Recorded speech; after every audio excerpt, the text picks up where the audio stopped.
Let's go. You ready? Did you know this? No? Yes? 1972, Clive commissioned a study titled A Study of the Soul Music Environment, aka the Harvard Report. It advised white labels to hire black executives and create urban divisions to undermine independent black labels and capture black music market share. Motown and many others declined thereafter.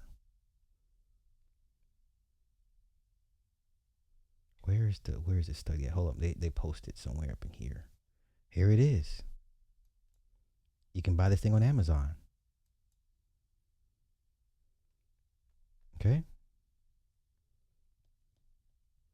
This is what Clive basically would purport to the other execs.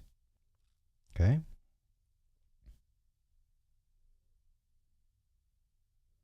It says here, after almost 50 years, the release of the complete Harvard Report, a study of the soul music environment prepared for Columbia Records Group, which was a feasibility study and suggested marketing strategy for CBS Records.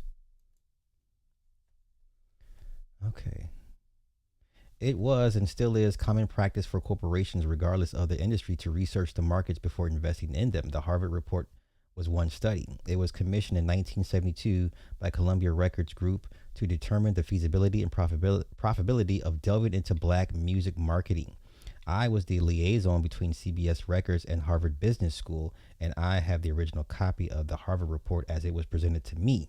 The full report has never been published, which conceivably contributed to its rise to mythical proportions, ranging all the way from an outstanding business strategy to a sinister plot to take over black music.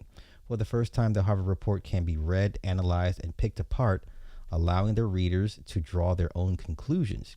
The report can now be studied based on information acquired by the researchers after an almost 50-year time span to compare the results of unintended or intentional consequences of the black music market. Over that period of time, many superstar acts were established, fortunes made, and legendary songs created on a much broader scale than ever before because of the involvement of the distribution power of CBS Records.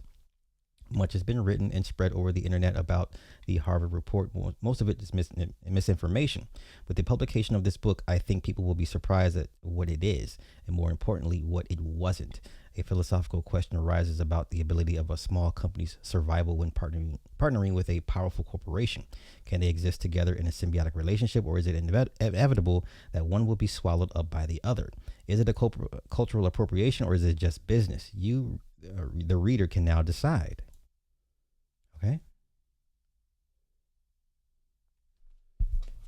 The findings contained in this report are the result of an investigation of the soul music environment and analyses of relevant data conducted by the Columbia Records Project Group. The analysis led to three major conclusions pertaining to Columbia's present and desired postures in the soul music industry.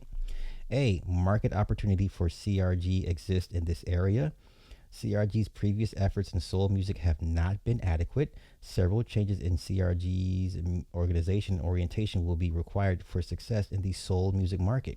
To expand on the above conclusions, it was estimated that a market of approximately $60 million at manufacturers' prices exists for soul music recordings.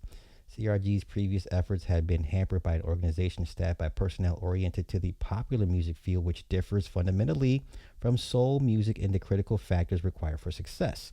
In order to become a significant factor in the soul music industry, CRG must establish an internal soul music group and improve the quality of soul music product released on recordings. This is crazy. All right. I guess evolution of soul, impact on other sectors of popular music culture, role of specialized national companies in broadening this market. They know us inside and out, y'all. They know us inside and out. The soul segment of the music market has been analyzed from the standpoint of its historical development, its internal dynamics, and its relationship to the broader world of contemporary music. CRG's general approach to the music industry has been reviewed with particular reference to its efforts to date in the soul market. This study has confronted limitations inherent to any quantitatively oriented analysis of the record industry. The sources of information are limited and widely dispersed. Despite these limitations, the degree of uncertainty associated with their resultant conclusions is not inordinately high. Major conclusion: the primary conclusions resulting from this study are. Oh, I might have to purchase this. I might have to purchase this. Huh. Interesting. Interesting. All right, y'all. Clive Davis helped put this thing together. Okay. Clive Davis helped put this thing together. So I may have to purchase this book.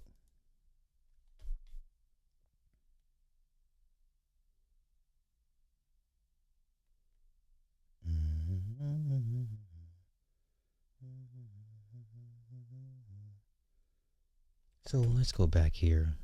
So what they say? He asked what would be the most dominant music by the year 2000. Harvard said black music. So this white institution knew hip hop, rap, and so forth was coming. So why can't black people predict our own damn future? Yet Motown, Philadelphia International, and Solar all collapsed like dominoes in the 80s, folded into larger non-black entertainment conglomerates. He sabotaged Phyllis Hyman's career and told Chapter 8 to get rid of Anita Baker. He said she would never be a big star, and Anita Baker proved her wrong. He did do one thing right. He got Earth, Wind, and Fire out of their contract with Warner Brothers and signed on to CBS. He is scum. It's kind of ironic in a way because Gordy had the same plan in reverse. He wanted to cross over and dominate white radio, and he got lucky because for the first time ever, he had the one singer and personality in history that could do it. And boy, did she ever. Yeah, that was Diana Ross. Yeah. Yeah.